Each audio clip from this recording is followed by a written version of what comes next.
Jadi yang pertama yang pengen kita bahas itu jalur masuk Islam atau kapan Islam itu masuk ke Indonesia. Jadi dijelaskan yang kita tahu itu ada 4 tahap masuk. Yang pertama itu ada teori India atau Gujarat, lalu teori Arab atau Mekah, lalu teori Persia, dan juga teori dari Cina. Nah, di Museum Nasional ini sendiri ini lebih meng-highlight dari teori Arab, yaitu ditemukan situs Bongal yang mendukung bahwa Islam itu masuk melewati dari teori Arab.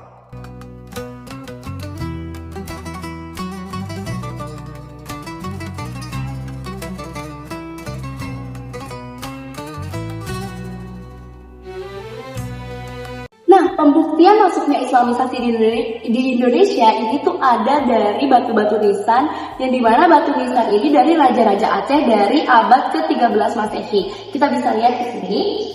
Nah, di sini ada pembuktian yaitu batu nisan dari Aceh Utara. Nah, situs Bongal ini adalah situs tertua dalam artefak dunia Islam yang ditemukan di Sumatera Utara. Di sini bisa dilihat ada pembuktiannya, ada beberapa batu-batu nisan dari kerajaan dari Raja-Raja Aceh sebelumnya.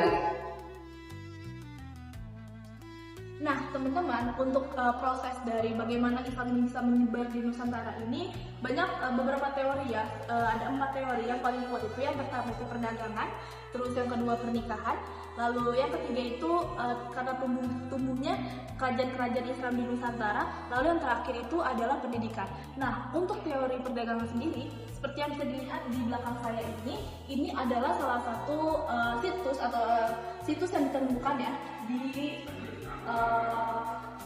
Nusantara ini, di situs Bongal. Ini adalah kayu-kayu, bekas kayu yang digunakan untuk pembuatan kapal yang digunakan untuk perdagangan pada abad ke-7 Masehi di pesisir barat Sumatera.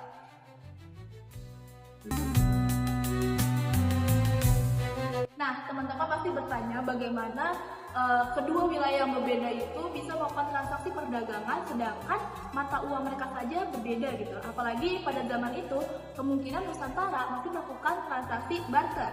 Nah, teman-teman, ditemukannya situs yang dimana terdapat koin-koin yang menjadi bukti. Koin-koin dirham ini adalah bukti bahwa perdagangan yang dilakukan oleh kedua wilayah tersebut itu menggunakan mata uang dirham sebagai alat transaksi mereka untuk melakukan perdagangan. Seperti itu.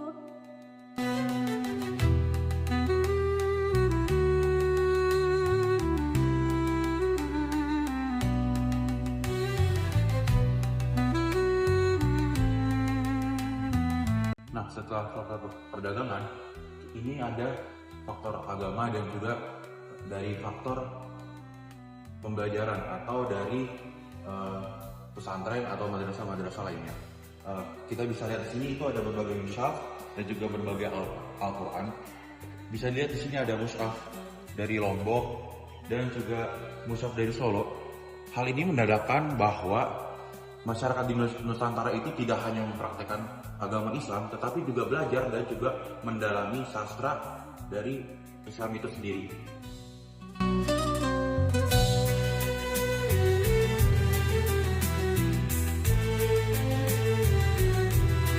Nah, di depan kita bisa lihat ada sebuah manuskrip berasal dari Kesultanan Cirebon yang berisikan tentang kehidupan abadi di akhirat ataupun afterlife. Nah, jadi Islam ini masuk melewati manuskrip, hikayat, dan sastra. Jadi bisa dibilang Islam itu juga masuk melewati jalur pendidikan. Nah, bisa kita lihat di samping-samping ini banyak sekali hikayat-hikayat yang ada. Kita lanjut ke kerajaan Islam di Indonesia. Banyak sekali di Nusantara ini, ada Samudra Pasai, lalu ada Demak di Pulau Jawa, Ternate di Dore di Sulawesi. Lalu lanjut, di sini ada juga senjata-senjata peninggalan dari berbagai kerajaan seperti keris. Dan yang terakhir, ini ada merupakan peninggalan sorban dan juga kain-kain yang memiliki motif keagamaan. Mengenai cara penyebaran Islam di Nusantara, kalian pernah bertanya-tanya nggak sih, kok bisa orang-orang Arab ini bisa sampai di Nusantara?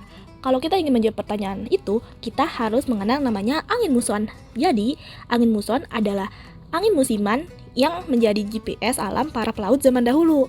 Jadi, setiap tahun itu angin muson barat bertiup dari Desember sampai Maret. Lalu, angin-angin inilah yang membawa kapal-kapal dari India, Persia, sampai Arab melintasi Samudra Hindia dan masuk ke arah Asia Tenggara. Begitu musim berganti, angin muson timur dari Juni sampai September bertiup ke arah sebaliknya. Angin inilah yang membantu kapal-kapal tersebut kembali pulang ke rumah mereka. Jadi, angin ini menentukan nih kapan mereka bisa bergerak. Karena pola angin ini, kapal-kapal asing tuh nggak bisa langsung balik setelah berdagang. Mereka tuh harus menunggu berbulan-bulan sampai angin berubah. Nah, selama menunggu inilah para pedagang dari Arab, Persia, dan India ini, mereka tinggal cukup lama di pelabuhan-pelabuhan di Nusantara, seperti Aceh, Malaka, Gresik, atau Banten. Jadi, bisa dibilang, ini adalah bagian alami dari jalur pelayaran musiman. Nah, selesai sudah penjajahan kita mengenal Islamisasi di Nusantara. Semoga materi yang kami berikan dapat membantu teman-teman semua agar dapat mengerti proses Islamisasi di Indonesia. Cukup sekian, terima kasih. Bye-bye. Bye-bye.